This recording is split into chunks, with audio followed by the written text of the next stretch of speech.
Le choléra va frapper partout sur la planète au 19e siècle. 1817, le choléra est une maladie très répandue. Au Bas-Canada, c'est le Québec d'aujourd'hui. Bon, on l'appelle comme ça parce que c'est avant l'acte d'union. Alors, au Bas-Canada, on craint beaucoup les navires qui proviennent d'Europe. On craint que le choléra s'infiltre au Canada et au Québec, bien sûr.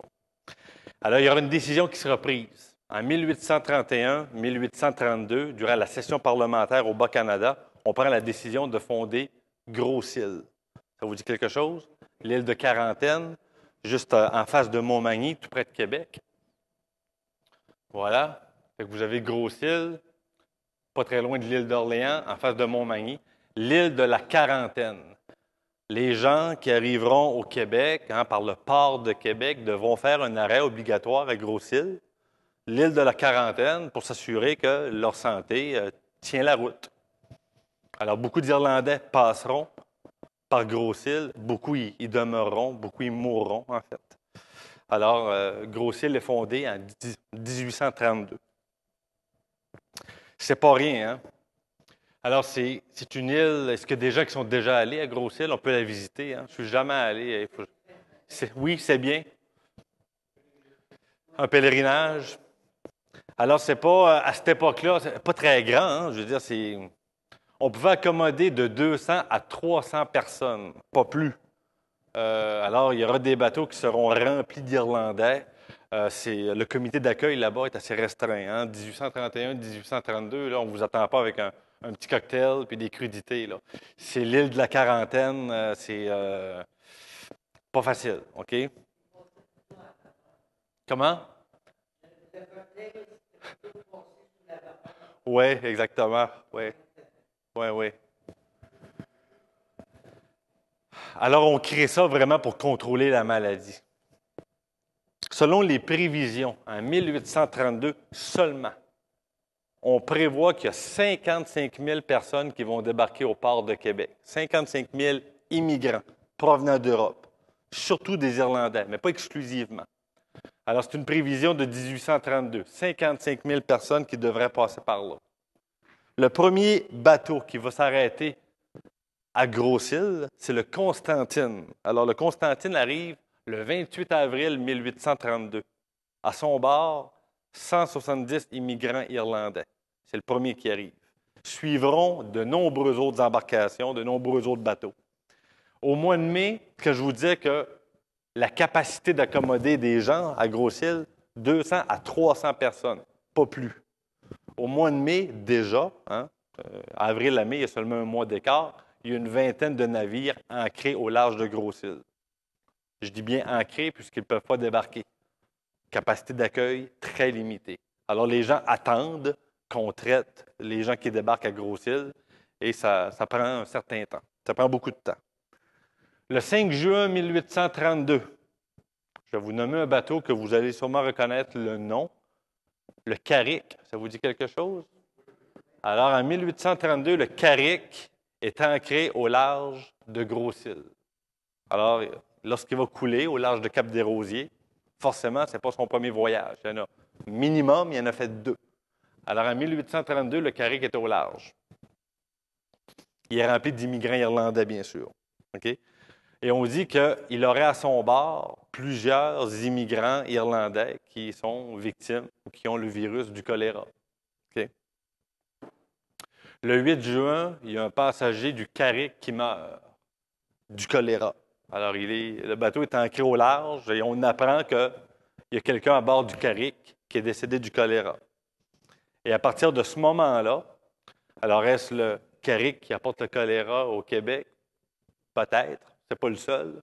Mais à ce moment-là, dès qu'on apprend qu'il y a un décès, une victime du choléra à bord du Carrick, on ferme toutes les douanes. C'est-à-dire qu'il n'y a plus personne qui débarque à Québec. Les gens restent dans les bateaux et on contrôle le plus possible la maladie. Là, il n'y a pas trop de vaccins à cette époque-là. Hein. La H1N1, le virus obligatoire pour tout le monde. Pas le virus, mais le vaccin plutôt. On n'est pas rendu là. Hein. On n'est pas rendu là. Seulement pour l'année 1832, au Québec, on estime à environ 1832-1833 l'épidémie de choléra qui va frapper le Québec. On estime qu'il y aura 10 000 morts. C'est quand même pas rien, là. 1832 et 1833. Alors, 10 000 morts au Québec seulement, au Bas-Canada. C'est quand même très élevé. Il y a deux vagues d'immigration importantes irlandaises qui arrivent au Canada. La première vague, 1825, 1845.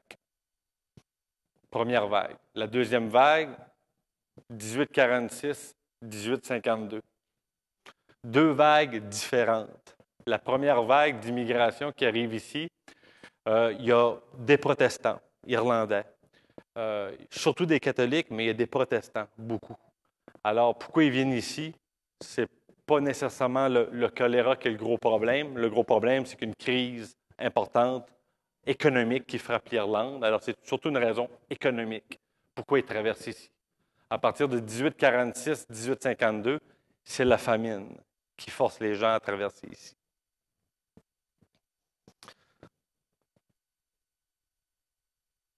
Je vous remonte une carte de l'Irlande avec différents comtés. La première vague d'immigration, vous avez Ulster du côté nord, qui est l'Irlande du Nord aujourd'hui. Vous avez Leinster dans la partie est et vous avez Connacht. Alors, ce sont les trois régions de l'Irlande et surtout la partie nord de ces régions-là, lors de la première vague, 1825-1845. C'est ces trois régions-là dont proviennent la majeure partie des Irlandais lors de la première vague. Ces gens-là viennent ici, je vous l'ai dit, l'Irlande est frappée par une crise économique importante, un peu comme aujourd'hui d'ailleurs. Alors les gens travaillent, qu'est-ce qu'ils visent? Ils visent les villes. Ils veulent travailler dans des manufactures. Il y a un boom industriel important aux États-Unis à cette époque-là. Il y a une véritable révolution industrielle. C'est les manufactures de textiles, c'est les scieries au niveau forestier. Alors les gens traversent et vont dans les grands centres, vont travailler dans les villes.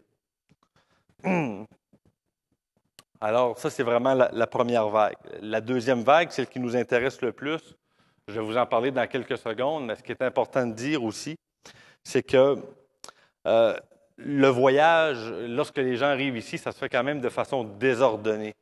Les hommes politiques du Bas-Canada, à l'époque, vont accuser les Britanniques, les politiciens britanniques, de se débarrasser des Irlandais, de les pousser. Donc, une politique d'immigration contestable, assez bizarre. Alors, les gens partent massivement de l'Irlande. Les protestants sont plus friqués, ont plus d'argent que les catholiques. Alors, ils vont traverser au Canada et n'auront pas trop de mal de se trouver un boulot, un emploi le long de la côte est américaine où le protestantisme domine et dans le Canada anglais aussi. Alors que la deuxième vague, ce sont très massivement des catholiques qui vont traverser et des catholiques, comme vous pouvez peut-être le constater, beaucoup moins de moyens financiers. Alors, les protestants, il fallait payer le voyage, évidemment. Il faut payer le voyage. Et le voyage dure une trentaine de jours. Alors, vous devez avoir de quoi payer la nourriture pour traverser. Lorsque les catholiques vont traverser durant la deuxième vague, c'est tout le contraire qui arrive. Alors, moins de moyens financiers et, pour traverser et encore moins de moyens pour assurer le passage en sécurité. Alors, c'est plus difficile. Je dis souvent, je disais cette semaine à des gens que les Irlandais sont arrivés ici par accident. Les Irlandais n'ont pas choisi de s'installer en Gaspésie. Les Irlandais qui arrivent ici n'ont pas quitté l'Irlande en disant que ça serait agréable de s'installer en Gaspésie. Non, ils ne connaissent pas vraiment la région. Ils sont attirés, comme je vous l'ai dit, par les villes. Le boulot, le travail se trouve dans les villes. Alors, quand je vous dis que les Irlandais arrivent ici par accident, pourquoi vous pensez? Les naufrages. Vous avez la réponse. Le Wellington, est-ce que c'est un nom de navire? On a beaucoup retenu le Carrick, mais il y a le Wellington qui va couler au large de Cap-des-Rosiers en 1832.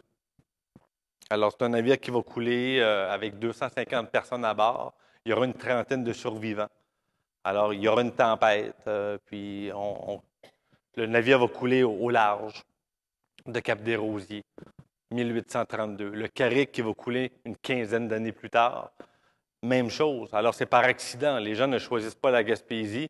Ils viennent ici par obligation, étant donné que Mère Nature va les pousser à faire naufrage. Alors, c'est pour ça qu'ils vont venir s'établir ici. Tant le Wellington que le Carrick devaient passer par le même chemin, c'est-à-dire Gros-Île. Alors, ils ont coulé dans le Saint-Laurent puisqu'ils n'ont pu s'y rendre à cause, évidemment, de la tempête, les vents violents, etc. Bon, juste pour vous montrer un petit peu la famine qui va frapper l'Irlande, la base, l'aliment à la base de l'alimentation des Irlandais, c'est la pomme de terre. Alors, dans les années 1840, il y a un virus, carrément, il y a une moisissure qui est sécrétée par un puceron qui va infester la pomme de terre. Et là, les Irlandais, c'est la base de leur alimentation. Ils seront victimes, évidemment, de cette épidémie-là qui sera dévastatrice. Bon, j'ai la même deux fois. Ceux qui sont déjà allés en Irlande, il y a un peu partout, il y a des sculptures qu'on voit qui nous montrent, qui nous empêchent d'oublier cette époque très difficile que les Irlandais ont vécue. Les navires sur lesquels les Irlandais prennent place, on les appelle les coffin ships, les bateaux cercueils. C'est-à-dire que c'est pas la croisière s'amuse. Hein. C'est pas des embarcations de très, très bonne qualité. Alors là, vous en doutez, les asiles sont pleins à craquer. Soupe populaire en Irlande, ça déborde. Il y a des centaines de milliers de morts en Irlande. Il y a des gens qui traversent en bateau. Plusieurs ne se rendent pas. Alors moi, je fais un parallèle assez facile avec la déportation acadienne, à quelque part, qui est arrivée un siècle auparavant. Les conditions ne sont pas plus gaies, ne sont pas plus faciles pour ces Irlandais-là qui vont traverser jusqu'en Amérique. Alors, plusieurs ne se rendent pas à bon port. Plusieurs vont mourir à Gros-Île, évidemment. Alors, on voit apparaître des fosses communes un peu partout, évidemment. Et il y aura des milliers d'orphelins. Je ne sais pas si vous vous souvenez des capsules du patrimoine qui jouaient à Radio-Canada il y a 10, 12, 15, 20 ans. Alors, quand j'étais petit gars, j'écoutais ça. Là. Puis on voyait une famille irlandaise là-dedans, justement, qui trouvait des parents canadiens-français pour les adopter. Et je trouve ça bien parce que faut se flatter une fois de temps en temps. Les Canadiens français, dans la grande majorité, ont permis à ce que les Irlandais conservent leur nom. Alors, c'est pour ça qu'on trouve aujourd'hui des Sullivan, des Donovan, des O'Connell, un peu partout au Québec, quatrième, voire cinquième génération, qui ne parlent pas un mot anglais. C'est-à-dire qu'ils ont pu conserver leur nom de famille, mais qu'ils ont été adoptés par des Canadiens français. Et on le voyait bien dans cette capsule-là du patrimoine qui jouait à cette époque-là. Seulement pour l'année 1847, c'est 100 000 Irlandais qui s'installent au Québec. Seulement en 1847. 100 000, je pense que c'est évident aujourd'hui. En introduction, je vous disais que 40 des Québécois ont des racines. Il a fallu qu'il en débarque beaucoup. Là. Alors, seulement en 1847, c'est 100 000 qui traversent. C'est beaucoup.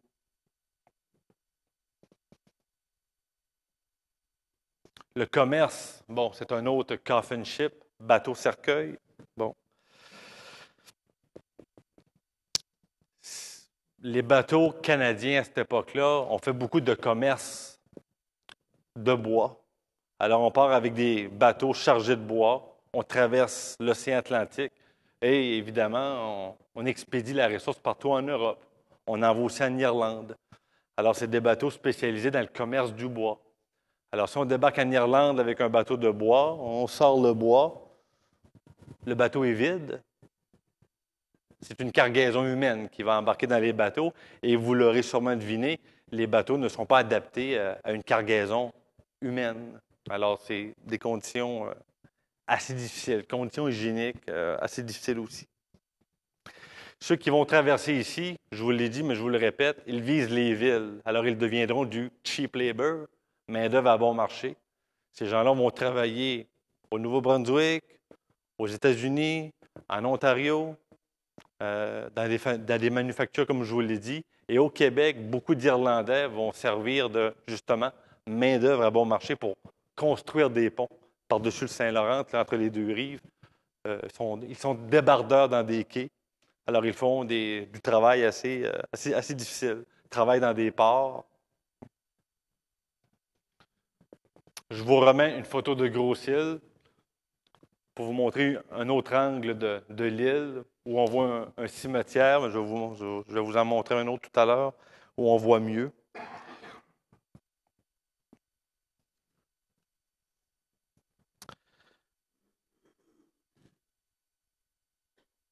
Ça, c'est la Gaspésie.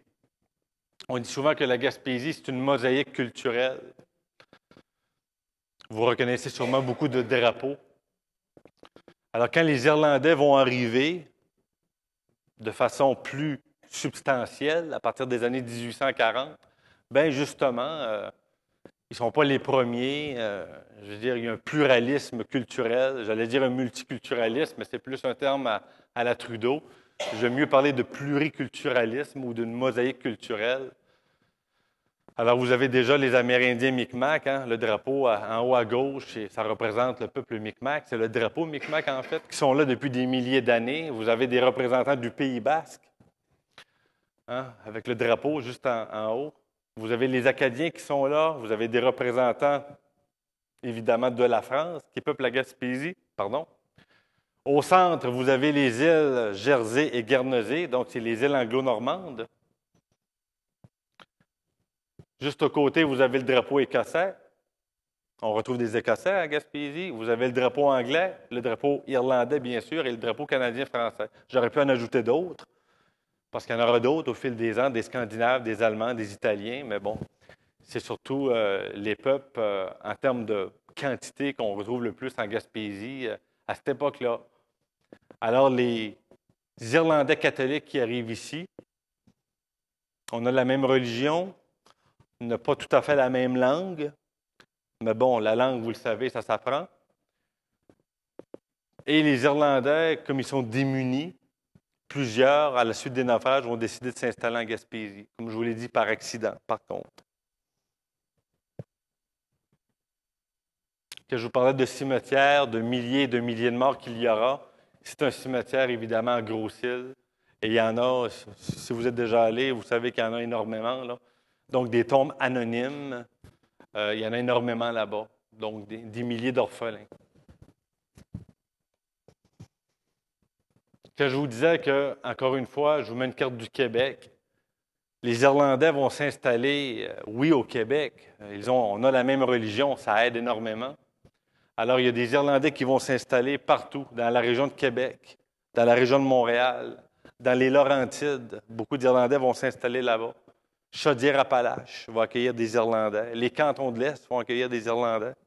Même chose pour la Montérégie, même chose pour l'Outaouais. Alors, la Gaspésie n'est pas la première région qui va accueillir les Irlandais. Ce n'est pas la région où on en retrouve le plus non plus, mais c'est une région qui va forcément en accueillir beaucoup. Et je vais vous montrer une statistique dans pas longtemps.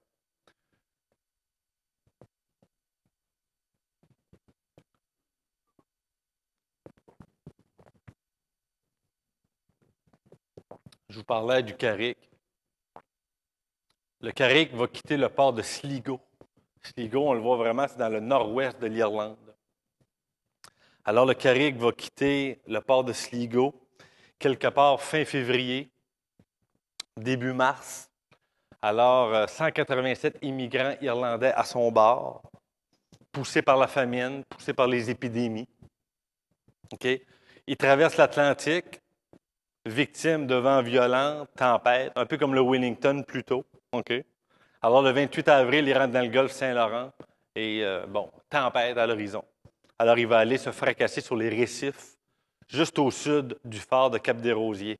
Le phare de Cap-des-Rosiers, évidemment, à cette époque-là, n'est pas encore construit. Il faut patienter l'année 1858, si ma mémoire est bonne, avant l'arrivée du phare. Mais elle va couler juste au large du phare actuel de Cap-des-Rosiers.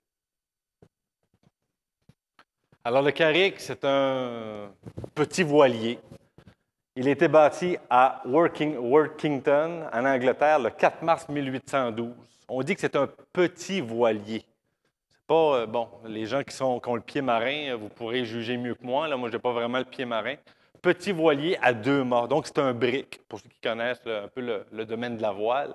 87 pieds de longueur, 26 pieds de largeur, 16 pieds de profondeur, et il y a une capacité de 244 tonnes, 244 tonneaux qui peut reposer dans sa cale. Alors, 187 personnes sur un voilier comme celui-là, est-ce que c'est surchargé? Je ne saurais pas le dire. Monsieur, vous le pied marin, vous? Oui? Ah, tiens donc. Êtes-vous M. Cavana? Georges? Enchanté. C'est bon. Alors, il a été transféré au port de Whitehaven le 24 mai 1830. Il est la propriété de Mary Potts, qui est la veuve de James Potts, un maître marinier et de 9 autres associés. Il y a 187 immigrants irlandais à bord, dont 48 survivants.